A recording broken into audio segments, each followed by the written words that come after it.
My name's Beth Forster. I am a Children's Home Manager for North East Autism Society. So people with autism are often hyper or hypo, so they're either overstimulated or understimulated by the things that you or me would just take for granted, as in we process every day.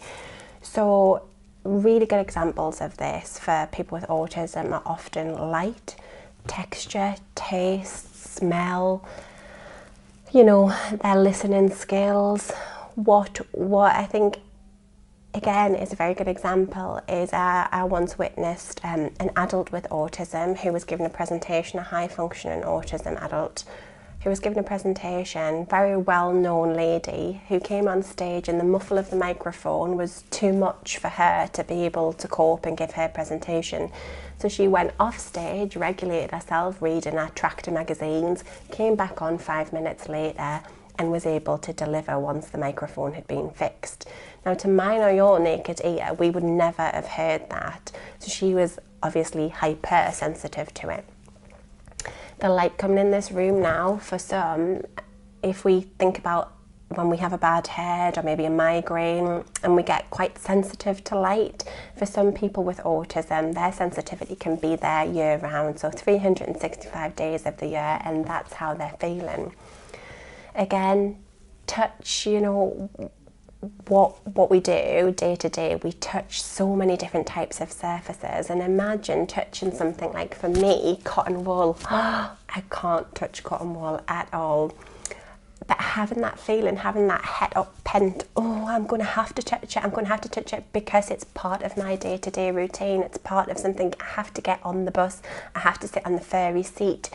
So that can cause a lot of emotional distress.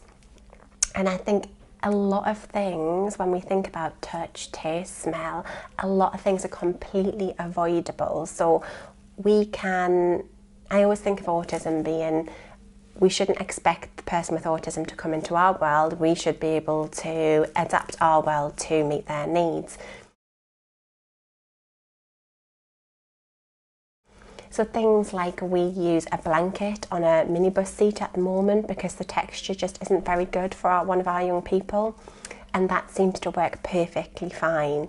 And it's very small, tokenistic, for me and you, steps that can make such a big difference. Another key is ear defenders. So when we've got young people who are hypersensitive to noise, and it's very, very different for every young person too, because for some people it might be high pitch, for others it might be background noise that they can't cope with. And I think it's about working out your individual or your son, your daughter's needs, what they like, what they don't like, and adapting their world, adapting their needs, their tools that you're going to give them to cope with that, to go on and be able to process as you or I would process.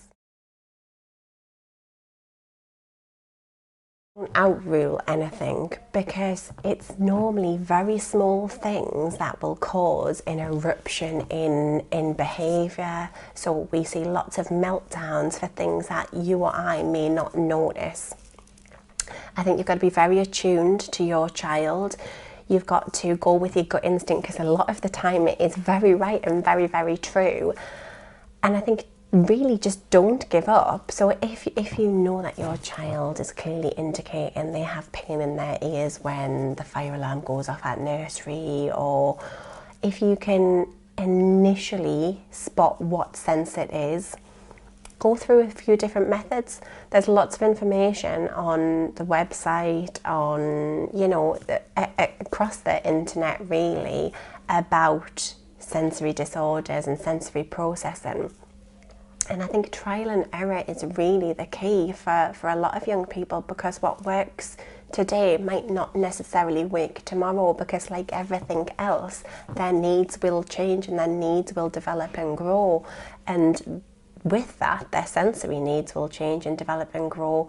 And what they cope with today, they might not cope with tomorrow. But likewise, if you flip that coin around, every time we give them a strategy to cope, so if ear defenders, for example, worked fantastically well, that may have been their initial primary concern that they had that they couldn't process, but now that they're able to process their auditory system, you might find that it moves on to a light sensitivity, because although that light sensitivity has been in the background, it hasn't for them been the primary cause for concern, or for yourself being the primary cause for concern.